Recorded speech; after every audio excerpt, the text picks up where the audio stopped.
Fine, fine. Thank you. Okay, viewers, and this is Mukul Pathak. I am in Itanagar in Arunachal Pradesh. I am doing an interview with Mamang Man. She's Mamang Dai, one of the renowned Indian writer and Sahitya Academy Award winner. She's Padma Shri also. And it's a pride moment for Arunachal Pradesh that we are talking to ma'am this Thank you, morning. Mukul.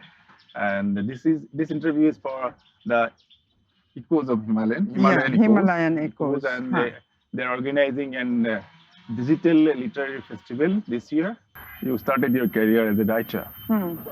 And how is the journey from your childhood, reading your first book, writing for your first book, and getting greetings from people all around, and right now you are here with me. Mukul, thank you. That would be a very longish story. Okay. Arunachal is part of the Eastern Himalayas. Yeah. And I think this is a great thing what the organizers are doing, Himalayan Echoes. It's been ongoing for a number of years. And this is, the interconnectedness of writing. Yeah. Why we write, in fact, is you need to share.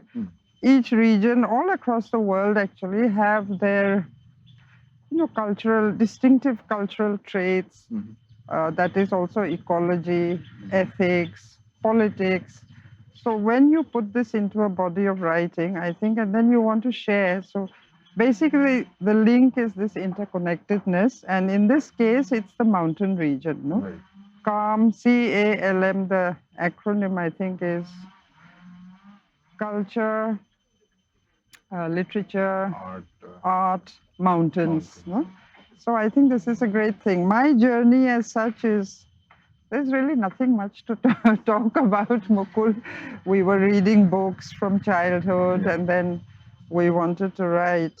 But you were talking about the lack of language, script language in Arunachal. Yeah, ma'am, I have been here for last 10 years as a part of my job. I was posted here. Right. I am a journalist, and I have your name before coming to Arunachal Pradesh. So it's my fortunate that I met you and share thoughts. And fortunately or unfortunately, I am holding the General Secretary post of Arunachal Pradesh Literary The Literary Society.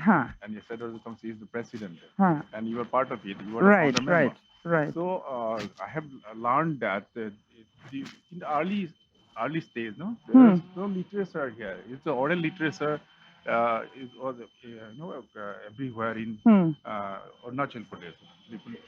Different tribes, they practice. They know their mantras actually. Prayer things like that. Nibus are there who really inherited the mantras from their forefathers.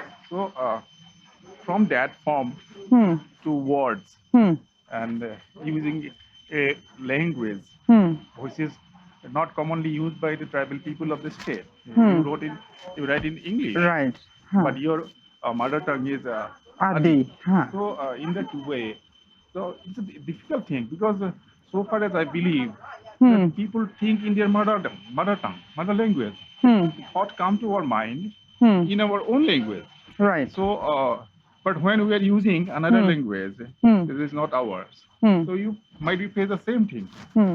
So the transition, having no literature, having no language, having even no people to follow, no people to talk, how to write a novel, how to write a story, no guidance. At that time, you emerge. And having a background of the Indian Administrative Service, you qualified for IAS and you did not join the job. So the entire thing, the life of Mamang Dai, itself is a different story. I know it's very difficult. Now we are having a young generation of writers. They are writing even mother tongue or linguistic traditions in the state are being looked at again. It's coming a bit late because we are almost losing most of our mother tongues, as you well know, since it is not a script language. We are only speech communities. But nevertheless, maybe in another context, it was written that I will write. You were asking why or how I started writing. and fortunately having the English language. Yeah. So we are, quite a few of us here are, I think, bilingual or multilingual. You know, people speak Nepali, Assamese, Hindi, English, and their mother tongue in their own homes. Mr. Yeshidorji Thongchi, for example, wrote very well in Assamese. That was the medium of instruction. Another writer was Mr. Lummar Dai, late Lummar Dai, who also wrote very well in Assamese, and they have been recognized for it by the Assam Sahitya Sabha itself, which is a very high honor, you know, for someone who is not writing in their mother tongue. Yeah. You can think of, say, Joseph Conrad or Somerset Maugham. They also all learned English, if I have my literature correct. But having the Adi mother tongue has helped me because I feel, you know, now in this context, there are a lot of, say, Native American Indians Yes. or the indigenous literature of Australia, Yes. Aboriginal literature. They are also not recorded, Yeah. but people, their own people, it's important, it has to be people from their own communities who are re-looking at these things, you know, because we have something to share. Again, that question of sharing, especially in the world of today, I think it's become important, you know, what do mountains mean? Globally, it was who climbed Everest was, Yeah. you know, someone, Yeah. Sir Hillary, of course, was a Right. great mountaineer and everything was achieved. But the mountain people who actually lived there and made it possible, say they also have a cultural history, they have a language, the Yeah. Sherpas, Yeah. but we were not getting any of that, you know. Yeah. It was a global sensation, you know. Yeah. Mountains have become a global sensation, but the questions that are not being asked or the answers that people Never are been mentioned also. looking for are not coming from the people who actually dwell in the mountains, you know, the mountain dwellers. So I think there is a little shift now. Maybe people will look at it from the point of view of the mountain itself, you know. What does the mountain think? Have a seat here. What does the mountain think? You know, we talk about ecology also, but it's coming from Okay, let's talk. Yeah. it's coming from, you know, climate change activists, it's coming from ecologists, but you must incorporate the wisdom of the people who actually live in these places that you are trying to protect. Otherwise, you are actually appropriating and changing their culture in the name of preservation and protection. Yeah, That is what I feel. Yeah, it's a very important thing about that. But when I think about you and the people of Arunachal Pradesh who are very attached to nature, the entire northeast Arunachal Pradesh is the in area where it is the highest, biggest place, biggest state. Right, right. But in terms of proportion, this is the smallest state. Huh. And only nearly 15 lakhs people population is here, and out of 15 lakhs, there are nearly 8 lakhs, 9 lakhs tribal people living here. Otherwise, non-tribal people coming from other sides or paramilitary forces, and these people, as a whole, the total population nearly about 15 lakhs. But I think that within 7-8 lakhs tribal people, there are nearly 100 tribes and sub-tribes. Right. And picking up and writing about all the tribes, it is, I don't think it is documented or we have representative from every tribe that there is a writer of that tribe, there is a writer in that tribe.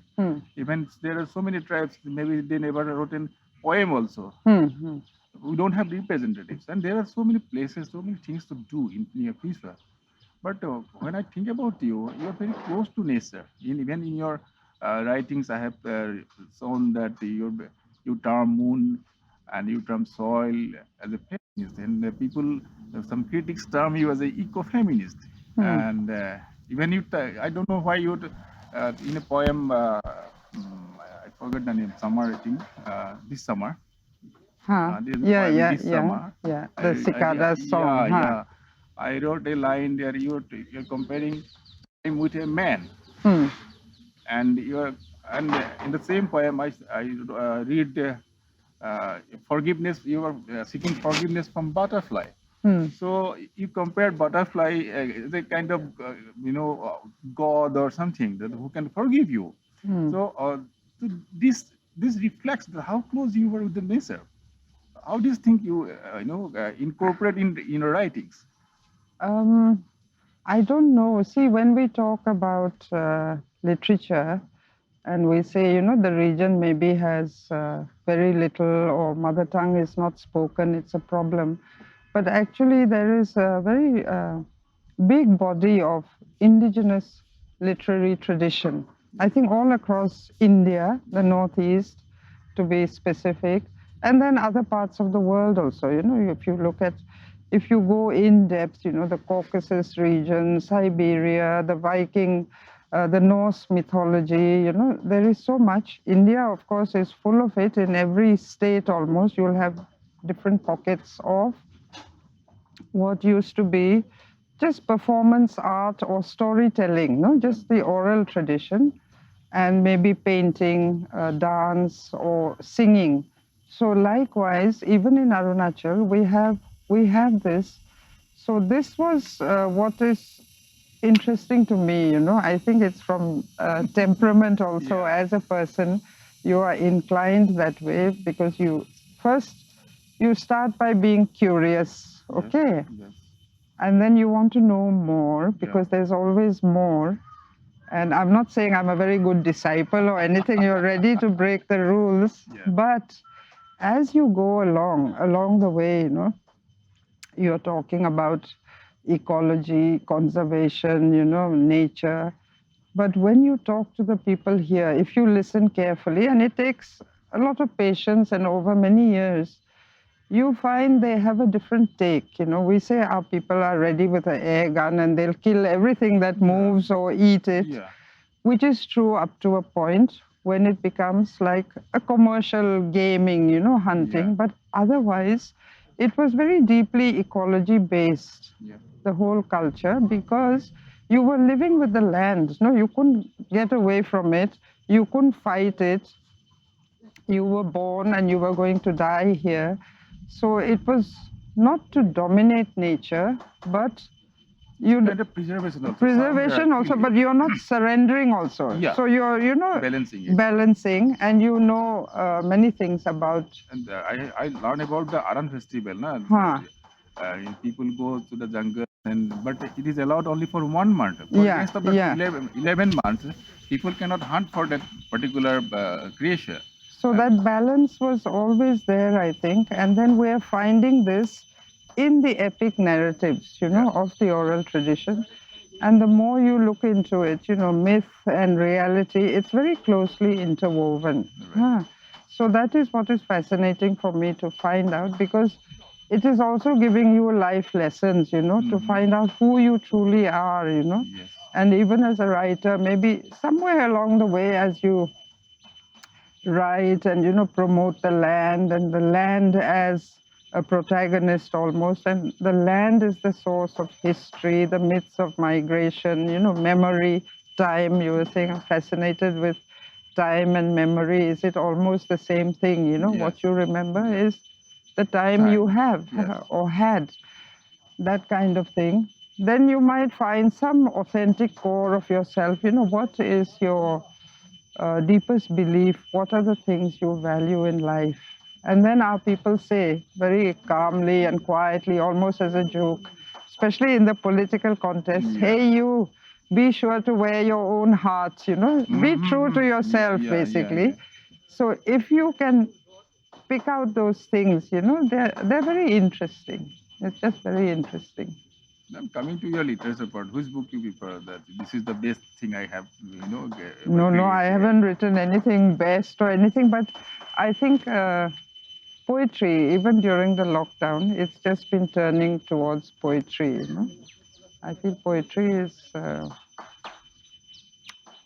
poetry. Yeah, now I've started reading also more poetry. Like. But somewhere I think you start writing from when you were first you published this something in a magazine or as a book.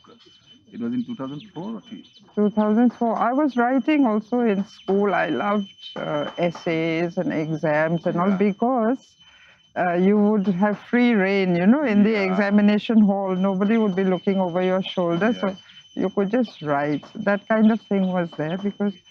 And then the two things I think for most writers is you just have the language and imagination. Right. So if these things work together, but then there's also a little bit of that responsibility you feel where, it's a kind of teamwork. People are giving you so much source material, no? If I'm writing about the land or village life, so the protagonists are there, but they are not going to read the books I'm writing because it's not in Adi, or they don't read script at all. So the most I can do is at least acknowledge that and be respectful in what I portray, not to just go off over the top kind of thing. There's always, it's rooted in some real life observation that I might have come across. But then writing is also an art of, concealing. You don't reveal everything and say who said what and all. It's unfair, no? Yes. So you're dressing it so that it becomes a kind of larger reality. Again, this question of interconnectedness and sharing, no? Let's say all across Arunachal, actually, there are a lot of young writers. We've recently brought out a book published by Zuban, the feminist publishing house in Delhi, and it's only women's writings from Arunachal Pradesh, okay?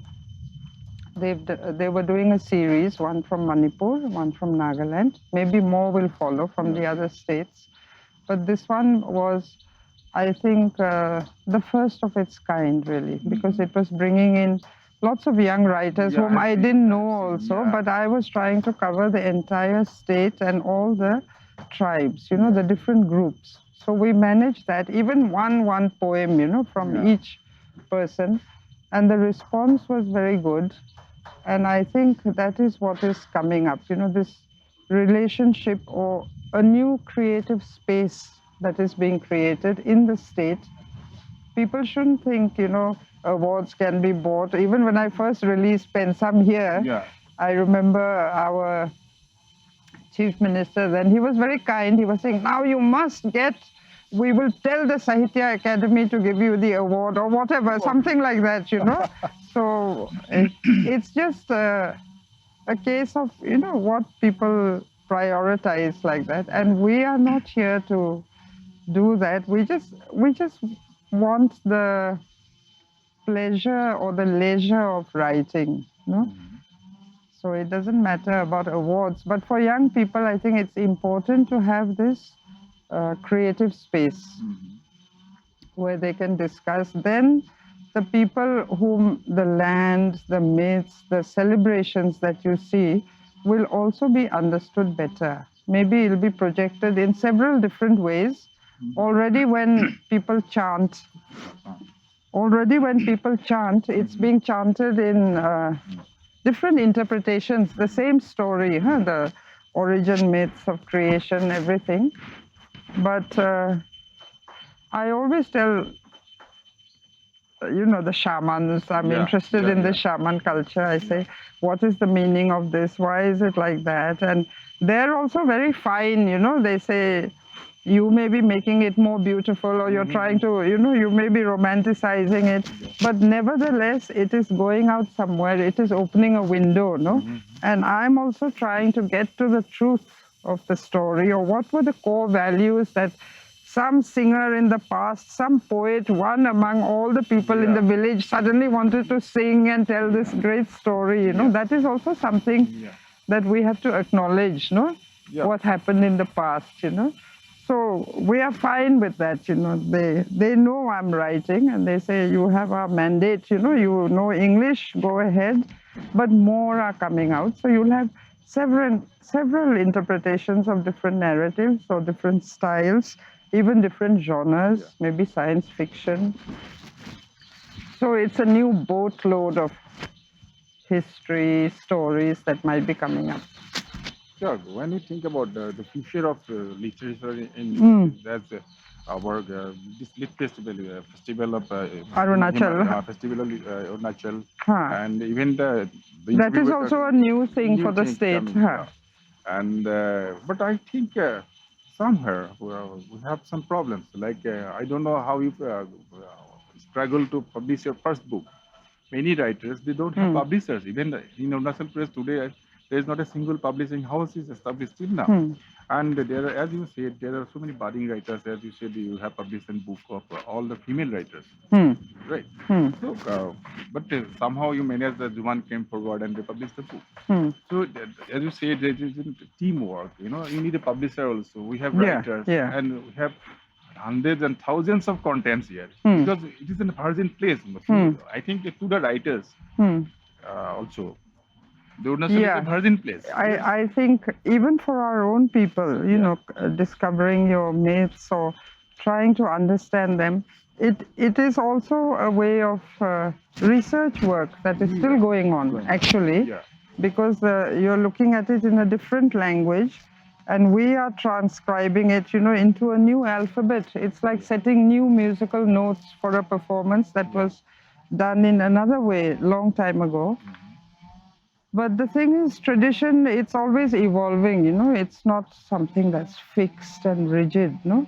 So young people coming up can look at it from their point of view, from their own experiences, and they'll be writing about it, no doubt. But publishing, we always thought the Northeast region maybe should have their own publishing houses, you know, because Delhi, the big publishers, they also take time, or they might want a certain, you know, contemporary literature, that kind of thing. And it's also inaccessible for young people, no? Like how to go about it. But a lot of people are doing self-publishing also, and internet. A lot of young girls have come out with their own poetry books, and it's on Facebook. You know, that kind of thing is happening also. So digital world is it is helping, huh? But you have to be also careful that because it becomes more easy, like not any material is, you know, published willy-nilly, because that's why you need this creative space. You need other writers to come here, or you need our writers to meet elsewhere. You have to have this interaction and interconnectedness. Then you think your words are, you know, like this much in that whole ocean of so much literature and thought and what people have written, and Sufi poetry and Latin America and Russia. Get all their great thoughts, no? So then you have a better sense of your place and a better sense of place, actually, you know, what you want to convey. Because at the time of when you start writing, and there are some very less number of writers. You talk about Mamang Dai and Thongshi, they were in government service, but you were not in a government service. You left your job, and being a writer, how difficult a life to live. A writer's life, how difficult to live a life like a writer in Arunachal Pradesh. See, Mukul, this place where we are also, in fact, it's quite a new, you know, green space. It was here because of the Itanagar, the Buddhist Gompa. But now you are having little tables and a cafeteria-like atmosphere, and it is always packed, you know, with finger food and coffee for young people. So you can imagine if growing up here as a young person, you know, or if you're a writer looking for a meeting place, it used to be a bit difficult. Okay. There's the kind of isolation, especially if you don't know where to go to for publishers. In my case, in the 90s, we had the establishment of the Northeast Writers Forum. So that brought people together. It helped, not in the sense that you would be published immediately, but you know, you need such places to be able to inspire each other, you know, about thinking and what is happening in other parts of the world, what is regional literatures. And we are looking now more at Asia, maybe, you know, Southeast Asia, closer affinities, rather than the Eurocentric literature which we grew up with in schools. in missionary schools in Shillong or convents. But be that as it may, I think it's good that the Northeast has such a mixture of this, the Western education, and then now you are free to look elsewhere also. So you can't knock anything and say we've only brought up in this way, because we have the indigenous knowledge systems also. And I used to think, who will ever live in a place like Itanagar? Your heart drops, every time you come back from the bright cities and all. But practically, you were wrong, because But actually, I stayed here. I came here for only 6 months, and this is the And you 11th. stayed. This is the And you 11th year stayed. I am staying here. And this is the place where writers would look for to get away from, Yeah. You need this territory of solitude, and you can write in peace.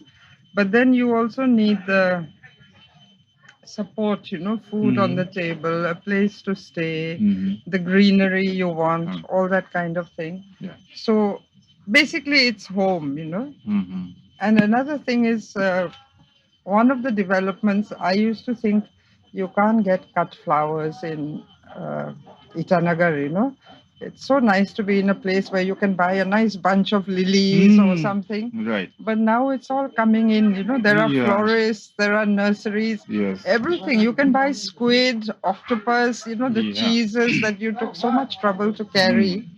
So all these little things, which you thought made life, more luxurious same- and interesting. same- It's available, and then you find you don't even need it so much anymore. Yeah. And at least young people have more places to go.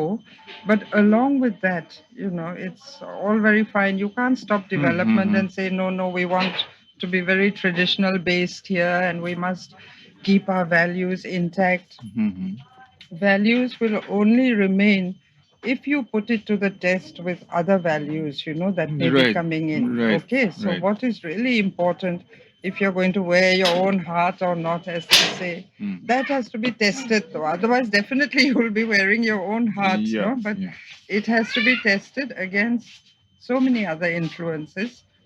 So that is where writing and literature, our area of interest is, for just creating the space. And then there'll be whole new generations of writers, journalists, media, so many other things, including politicians. Who knows where one may go, from Arunachal Pradesh. It's still that, threshold of things, it's the horizon, I suppose.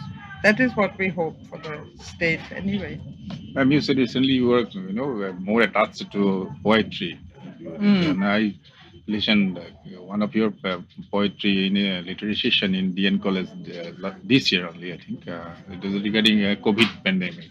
Or during the pandemic Yeah, times, it was very nice listening your poem, and the composition, brilliant, I can say. And right today, if I get the taste of your poetry, new poetry, what you were writing right now, I think. If you read few lines from your, I'm sorry I said poetry, but no, pandemic time I realized, poetry was keeping us afloat. It was like a lifeline. It was a very depressing time. I don't know how you looked at it, but I felt as if we still had not learned something, with the vaccine wars, Yeah, the it's lockdowns. true.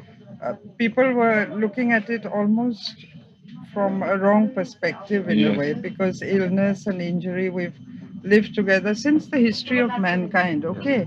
And then the blame game with Wuhan, and then just at that time, there was a Chinese poet who read on one of the online platforms, and it was titled, I think, in translation, Ode to Humanity. And he said, now is the time, when Italian tears should blur Chinese eyes. Now is the time when moans in London should make guitars in Spain whimper. So he was connecting the whole thing Whole through this world. pandemic, Pandemic. and I thought, this is the power of poetry. Yeah. You will always write to celebrate life. You Yes. have to overcome this. And he was a Chinese poet, quite a famous writer, I think. So that was poetry, you know, it keeps you afloat, I think. Meaningful poetry, you know. So that's when I wrote a lot of COVID type of poems and all, you know, but because our people also have lived with, you know, bats and pangolins, all these creatures were being It's part of- blamed for the part of- virus jumping and all, you know.